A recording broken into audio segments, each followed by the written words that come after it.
Bonila Amadi Mahaki Emung Manungna miyamda namthak tawrambasing adugidamak makoina tawgadabasing adu khanganbaga loinana numit manganigi manungda thabak oina onthoroknaba partina leibak miyam khangna khangankibadu lupna pikiba matam adu phawbada thabak oina onthoroktabana maram oiraga makoida pigadaba Cheirak adu Hena Kansille masagi maran kupsinaba honaduna partigi mayokta singnaduna tawrakhiba thabak thawong singsu laibak miyamda marik chumna khanghanbaga loinana matik chaba Cheirak piragani.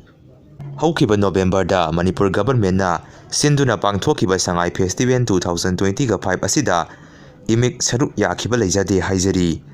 Imiki oinadi festival asi yaujage haiduna se thakibasu leite amasung government nasu imikta karimata hairakpa leitabana festival asida saruk yararoi haina lepna jaki.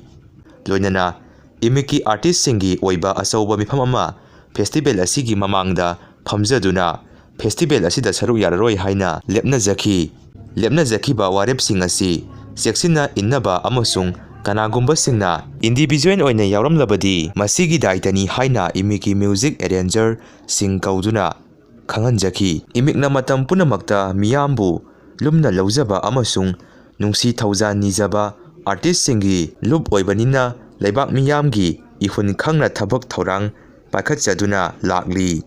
IDP singi matamgi mateng pangjaduna amadi psychiatric doctor sing IDP singi kemda pujaduna pungning wakhal leitarasi haibagi thimda ana layeng program kayasu paikhatjaduna lakhi. Pumnamak asina maram oiraga leibak miyamna maru oina IDP sing amadi leibaki senbi songbiriba singna imikpula na ubidanaba nolumna haijari. Leimaram waroi singi khunja sing mayumda hanjanare senthok lambi leitabagi wana hauri. Singtam khaidana yelhau phurup singna awa ana tarakpa matamda mateng pangba asina tungkoina nungsi chanana leiminabagi mai haibadu oiragani khuraijam athauba. Ngarang Numidang thauban haukha yoramdaida auto amaga car amaga accident Twkhre akupa maron ngaiminasi. Oja Khwairakpam Biswamitra Manipur State Kala Academy Award piraktuna ikai khumnaba ulakhre. Sawambungda bena thumlambadagi leikidraba isan ngangbam sanathoigi haksang ngarang puthrakre. Ukhrun districta ka hena ingbadagi undare.